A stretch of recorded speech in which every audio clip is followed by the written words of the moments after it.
another Senate healthcare bill, #MeToo, and Iraq versus the Kurds. I'm Stephen Kent, and this is The Square Circle.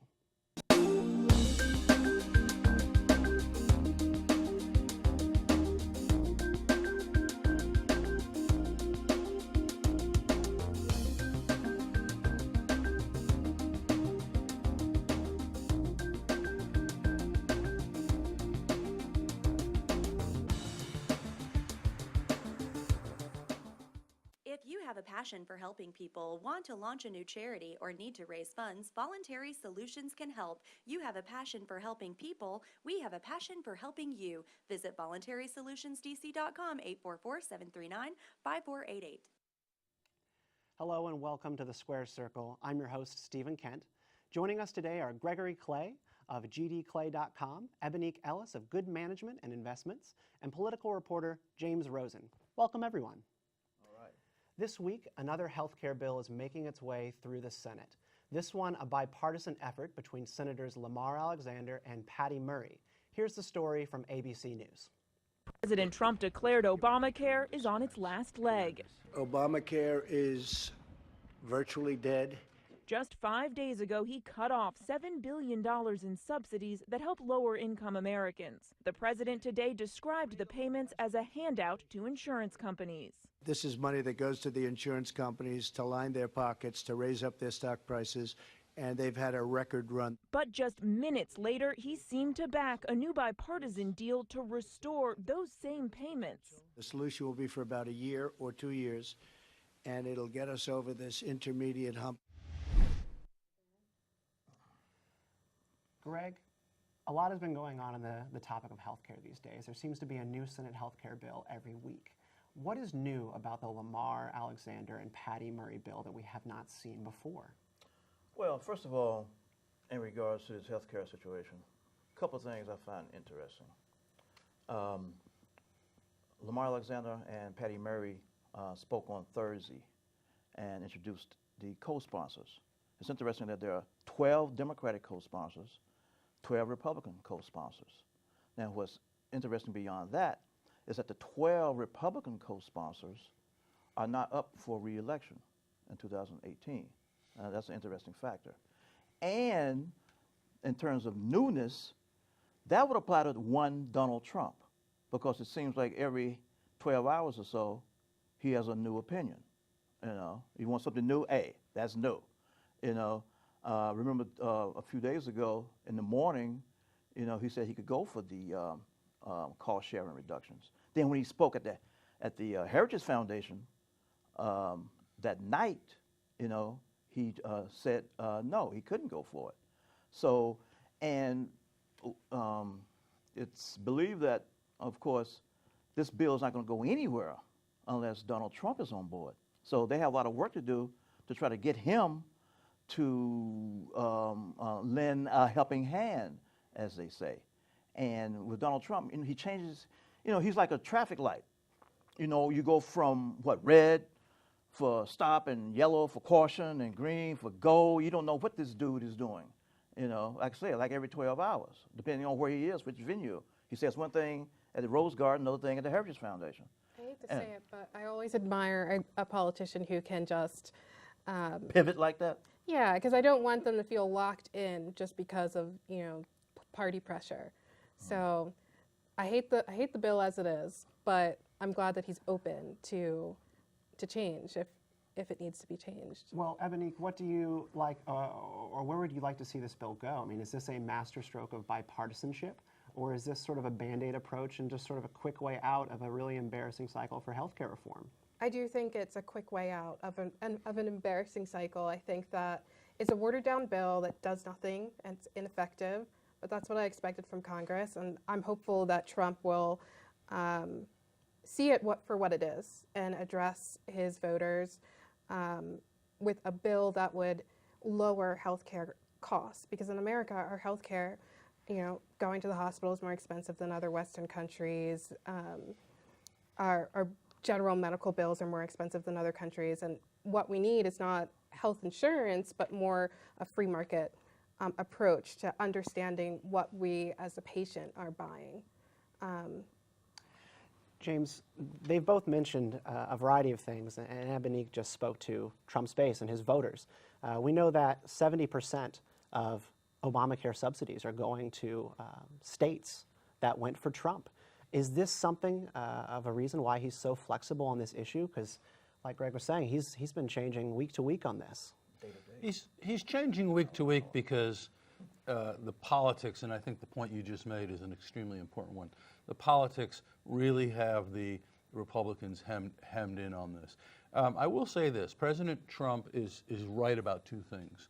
That Obamacare has been a boon to insurance companies. That's true, and that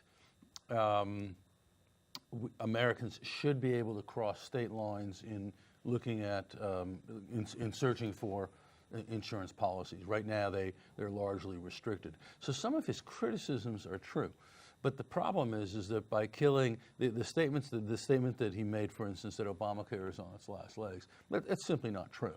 It's got problems, but it has provided insurance for millions of Americans who did not have insurance. As you say, many of them are in red states or states that voted for Trump. That's the political problem for President Trump and the Republicans in Congress, is that their voters are going to disproportionately lose benefits if they do away with this bill. So they're trying to keep up the rhetorical attacks on the bill, but they haven't come up with a solution yet. Greg, you want to hop in there? Well, and plus it's called what? Obamacare. That's the magic name. Right. So what does that mean? Simply, that means if President Obama's name is on anything, then a bunch of other folk have to automatically be against it. That's true. I guarantee you, if this thing was called Eisenhower Care or Bush Care, then the Republicans wouldn't be caught up in all of this wrangling and haranguing and all this stuff going on. You know, I mean, the main reason is there's so much acrimony and animus, et cetera, because President Obama's name is on it. You know, because remember that poll that was on a few years ago when people said, "Oh, I think it's I'm easy for to the say. Affordable Care Act. Oh, but I'm against Obamacare." Remember that? I feel like You it's know, easy to just. I mean, It's about making it a partisan thing. It's not. It's people hate Obamacare because. his name is on it. No, it's not because of his name's on it. It's because it doesn't address the real issue Who that says people healthcare hate is expensive. Obamacare? Where do we get that from? Is there a stat? I mean, what percentage of people hate Obamacare? I don't think the polls show that. In fact, I think it's in the last couple of years it's become more popular. I think a majority now support it. That's the problem the Republicans have. I don't know on what basis you say people hate Obamacare. I'm saying it based on healthcare costs are more expensive here in America than But there are in other. They were that way well before Obamacare. Well, folks, I think we're going to have to wrap that segment up. I would like to remind our viewers that you can submit your questions to our guests through our website, www.publicsquare.net, or via Facebook or Twitter, and we'll answer as many as we can live on air toward the end of the show. Also this week, the Me Too campaign, the hashtag, went viral in response to the Harvey Weinstein scandal. Here's Inside Edition's coverage. Actress Alyssa Milano is appealing to women everywhere to come forward with their stories under the hashtag #MeToo. If you've been sexually harassed or assaulted, write Me Too, the actress tweeted. Thousands are responding, including Me Too's from Lady Gaga, Deborah Messing, and Rosario Dawson. Ebonique, if you have a Facebook, a Twitter, this has been all over your timeline for the past week. When did this first come on your radar? What did you think of it then, and what are you thinking of this hashtag campaign now? Well, on my social media feed, there's many feminists who always talk about sexual assault, but this was the first time that I saw men join the debate, and I was very happy to see that men were joining in the debate and championing the rallying call for women. And I hope that this is not just something that they do because Alyssa Milano is attractive, but they're doing this for all women.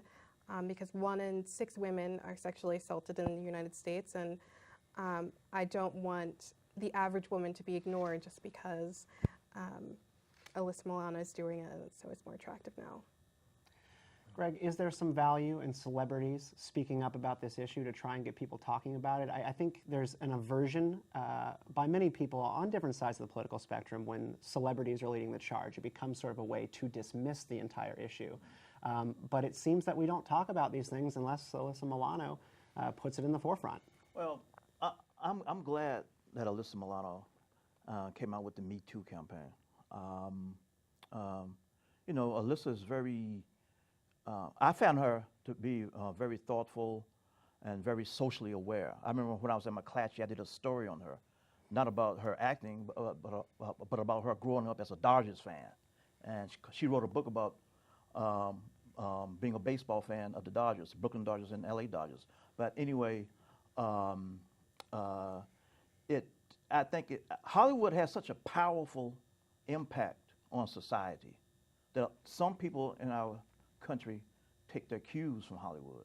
And this could be a stepping stone, kind of a platform for women who've been abused and harassed and assaulted, et cetera, to feel more comfortable in coming out. Hollywood, for once, can lead the way into something that's better and for the good of society. But what can you as a man do? I'm sorry to ask. Yeah. Well, I mean, you're putting on the blame on the women. Women have Hollywood to do and something. women and Hollywood men. Yeah. You know, but both. I'm not just talking about just women. Men can do the same thing. Men in Hollywood, and men outside of Hollywood. Well, I think there's a big question here of the level of involvement that men should have in campaigns like this. I think there's been a certain criticism lobbed at participation in this hashtag that men start making it about them and they start talking about their lives and their roles in the workplace when it should be left to women. I mean, James, do you think that this is more constructive when this is driven by women and we just step back and do our best to support them from the sidelines? I think it should definitely be driven by women. I think they should be the dominant voices, but I don't think we should go so far as to say that men should be silent on this. I mean, it's important for men to strongly and loudly declare their support for this. I mean, sexual assault is really, really vicious. And I don't think we've seen the end of this. I think this is the beginning of a movement, and it hasn't really swept through the corporate world. And it's probably as prevalent, or at least in the corporate world, as in the business world, as it is in entertainment. And when it starts hitting the corporate world, there's going to be more revelations on this. One footnote: Monica Lewinsky tweeted "Me Too" and was bitterly criticized for it. I'm not sure what the grounds are. Juanita Broderick said that she wasn't standing up with her when she denounced Hillary Clinton. So that was the grounds for it, was that you know, they didn't feel like she was on their side when they needed her. So right. There's a lot to be said for that. This all really began, I think, leading public conversations, the national conversation with Bill Clinton and Monica Lewinsky, and that's not to make it a partisan thing, but that was the first time I think we saw something of that scale rock the country. And this Harvey Weinstein scandal seems to be something equivalent to that. Oh yeah, definitely. Ebonique, do you think that this is under-discussed and under-reported when hashtags are not trending? Definitely, and it's great that it's now in the public conscious. I feel like with Weinstein, we've seen that. I don't know. So part of me feels like we're only acting like this is wrong because he's not as important right now. You know, if he had a blockbuster movie coming out, then maybe we'd ignore this, we'd sweep this under the rug. But I just felt like maybe even this campaign wasn't enough. Like, we need to, I hate to be that feminist on the panel that says, like, we need to bring someone down when they're at the top, when they're doing something wrong, not when other people, you know, want to push that person out. I think one of the things that's interesting is that when Bill Cosby was accused by many women of sexually assaulting them, drugging them, and then in order to have sex, it somehow didn't become, as I recall, it didn't become nearly as much of a national issue. Of course, I think the hashtag movement was not as widespread. But I think that Cosby was seen as, first of all, he was a beloved national figure. He was widely beloved. Harvey Weinstein, by all accounts, is just not a nice man at all, with far fewer friends than Bill Cosby had. So I think that made a difference. But somehow Harvey Weinstein's incident and series of assaults, alleged assaults, has caught the national imagination in a way. And I think also the country has evolved. I mean, Bill Cosby was, what, 5 years ago? It was several years ago. Right. The country's evolved. Right. And plus, a lot of guys have to be careful. You know, there's a call for more men to speak out. But some of these dudes got to be careful. I mean, look what happened to Ben Affleck. He spoke out against Harvey Weinstein. Then next thing you know, the reports came out about how he groped the woman. You know, Jimmy Kimmel, as far as I know, he hasn't said much, but and that might be because that video was released of him when he was younger in his career, and he was on some comedy show, and a woman approaches him in this skit, and he asks the woman to feel all around his pants and everything, his waist. Yes, and that's been played over and over again. So how can, simply said, how can someone like Jimmy Kimmel, go out on Front Street and talk about this when that video has been circulated internationally? Some of these guys have to be careful because they have skeletons. I mean, I think the Ben Affleck woman, I can't remember her name, said that the groping was part of a gag. I believe. I think she defended him. But I don't think you need a clean background. We all deserve forgiveness if we come to the table. That's a good point.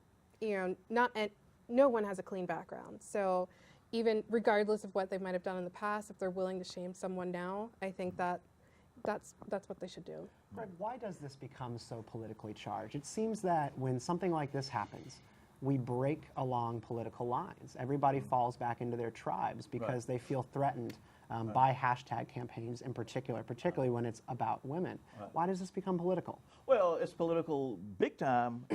If you watch Fox News Channel, oh man, it's political big time. Because it's interesting what Fox News Channel is doing. Sean Hannity, Tucker Carlson, et cetera, are going after Harvey Weinstein, of course. Why? Because he's viewed as a Democratic liberal, and he contributed to Hillary Clinton's campaign, et cetera, et cetera. So Fox has got to go after Harvey Weinstein full bore. Every night they're going after this cat. They also were led by a sexual predator.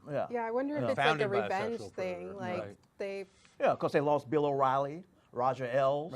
Yeah, and it's their chance to go after a liberal Democrat type sexual predator. Especially when he in the end, that's all good for when he gives bread to Hillary Clinton. But that's good for feminists that we're all, regardless of party line, we're going, for women's rights. Everyone's for women's rights, and I think that's a good thing. Ebonique, what can be done in your mind in the workplace to make boundaries more clear, to make standards more clear so that everyone is acting within the boundaries that they know are set there? Harvey Weinstein issued a miserably bad mea culpa in which he said, well, I've basically just been living in the 70s and the 80s and I didn't even realize anything changed. How can we do more, real quick, to do better in the workplace in that way? I think that we should make sure that women are promoted. So if more women are leadership, then more women can take ownership of what's happening and tell someone like Harvey Weinstein this is wrong. Upward mobility. And finally, there were two major developments in Iraq this week as coalition forces recaptured the city of Raqqa, the de facto capital of the Islamic State. Also, government forces retook the city of Kirkuk from the Kurds, who are allied with the U.S. James, what's going on here? How did this happen so fast? It seems like just a week ago we were talking about a referendum. There was going to be independence for Kurdish people. Now there are tanks rolling through one of their primary cities. What's the motive behind this? This is a problem that goes back decades. It goes back to Saddam Hussein gassing the Kurds. The Kurds in 4 different countries have wanted independence for a long, long, long time. They want to form Kurdistan, an independent country. They live in parts of Syria, Iraq, Iran, and Turkey. And none of these governments, as different as they are, want to lose part of their territories to contribute to an independent Kurdistan. And so the Kurds, and yet at the same time, and so Turkey it's a very complicated issue. Turkey is our only Muslim, United States, NATO's only Muslim NATO member. So they're very important. In Iraq, of course, the current Iraq government is backed completely and was largely formed by the United States. And yet Kurdistan, the Kurds in some way, they've been the best fighters against ISIS, against the Islamic State in the last 3-4 years. The Kurds are great warriors. They've been great fighters for decades. They've been in Syria, they've been our most reliable, the U.S.-backed coalition. They've been by far the most reliable fighters. They've gained the most ground. So we're in this strange position where we support the Kurds and they support us. But on the other hand, they're trying to achieve something it goes against the interests of, for instance, our allies in Iraq and in Turkey. So it's a very complicated and very difficult situation, and multiple presidents, U.S. presidents in a row, have not really come up with an answer. Yeah, so this has been something that's been long running.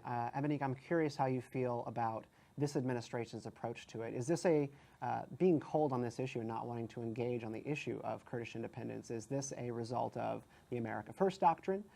Or should we be more involved in this process over there to stand up for the Kurds who have been our friends? I definitely think that we should stand up for our American interests in the region. Oil is we have companies like ExxonMobil that are over in the region, and the Kurds have been a strong ally for our American interests. So I think that we need to stand up to make sure that our way of life is protected. Well, you mentioned something interesting there, which is oil and national interests. Is our national interest oil? Is that what this is all about? To me, yes, this is all about oil. We need to protect our, they bring in, I believe, $6 billion worth of oil to the United States every year. So it's our big trading partner, and we need to make sure that, that our cars run, that our heating's right, and so we need to protect the Kurds, and the Kurds have been essential to helping us trade the oil. That is a very practical approach to the issue. Yeah, another Greg? question. Yeah, another issue is, what does the Trump administration say about this, Rosen? I mean, we've seen Donald Trump change his mind multiple times in the past 48, 72 hours about health care. I mean, what's the situation with him on this issue? I'm just curious. I don't think he begins to understand it, to be honest. But to be in fairness, I'm not sure previous presidents have completely understood it. It's really a conundrum because Turkey and Iraq now are important allies for us, and they're opposed to a free Kurdistan, and yet the Kurds have helped us enormously in Syria and in Iraq against ISIS. And so it's just a very, very difficult situation. James, how does Iran factor into this? Are they growing in the region in terms of their influence while we have stepped back from it? Well, that's an important question because Iran is growing, and the Iraqi government in many ways is still not super strong. It's still not completely established. Iran has Danes on Iraq, and we want to keep Iran from controlling Iraq. So that means we have to support the Iraqi government. They're opposed to an independent Kurdistan and so forth. There are no clear answers here. That is why it has taken so long to get around to it. All right, now let's take some questions from our viewers. First, from Clarence Harvey regarding the Me Too campaign. While acknowledging that men can be jerks, how much responsibility do women bear to set clear boundaries in the workplace and enforce them? I'll take that one. Every company and corporation and every governmental entity should have some type of sexual harassment policy on paper. Because a lot of companies nowadays, when you come in, you have to sign agreements, waivers, et cetera, et cetera. Like, perfect example, social media. Prove that you've read this policy and then you sign it, okay, your name is there. You know what the social media policy is. How many companies have sexual harassment policies? And also a lot of companies have diversity training, teaching people how to deal with other races, ethnic groups, et cetera, et cetera. How many companies and corporations have sexual harassment situations in terms of training and guidelines? Clarence, thank you for your question. Okay, now it is time for the most underreported story of the week, where we get to talk about something that we think needs a little bit more air. Who would like to start? I'll start.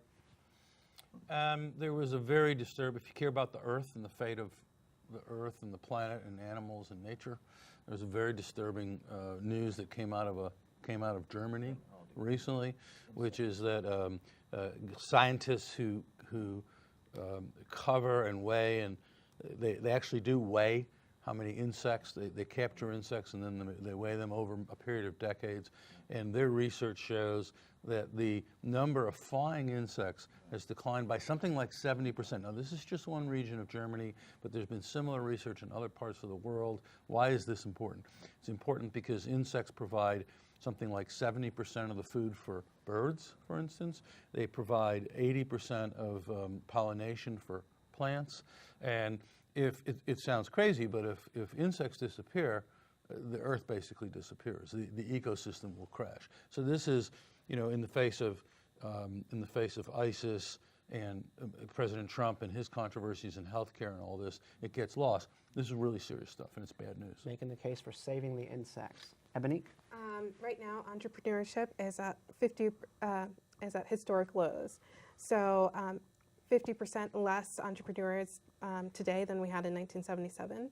And so I definitely think that we need more of a priority on small businesses. And I feel like today we have these stories about like Amazon coming in, which cities are bidding for Amazon. We have stories about what Trump can do to, save the economy. We have stories about raising minimum wage, but we don't have stories about the small business owners who are struggling under different burdens of the government. So that's what I'd like to. I feel like that story is underreported. Thank you, Ebonique. Greg, what's on your mind this week?